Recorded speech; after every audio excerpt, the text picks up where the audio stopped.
the foreign jurisdiction under contract. And so what the UK was saying was, we've got these circumstances where our people are going to be treated differently from other countries, and so we need to have equal footing for everyone. And if you don't have that, you need to change the way you're operating. So they were suggesting creating subsidiaries or possibly making the contracts for deposit accounts duly payable, and then they would be treated as deposits. And that's basically where we, in talking to the industry and others, anticipated the industry moving.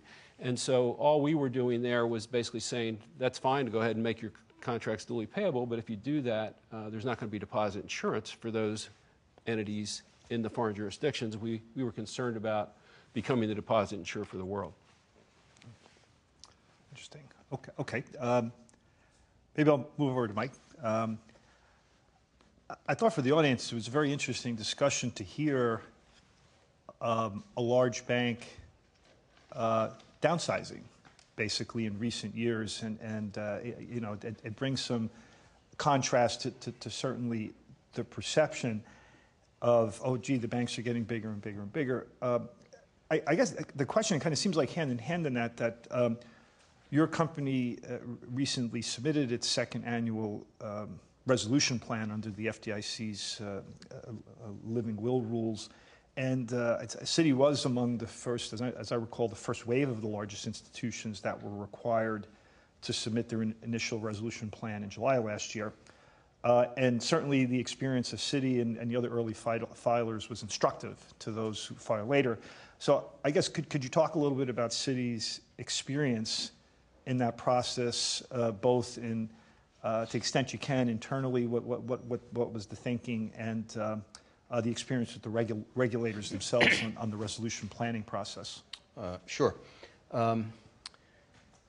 The preparation of a resolution plan is a gigantic undertaking. Okay, our plan, depending on how you want to count the pages, if you want to include the appendices, is probably 4,000 or 5,000 pages, but probably 3,000 pages of text. And Rick's read them all, so he can. So it's a huge undertaking. We have a special project team that's devoted to it on a full-time basis. Includes the recovery plans we have to do, and the as well as the resolution plans. There've been a lot of questions that have been raised. Is it worth it? I wouldn't say every single thing that we have to put into the plan is worth it, but overall, it's definitely worth it in our view, and in my view.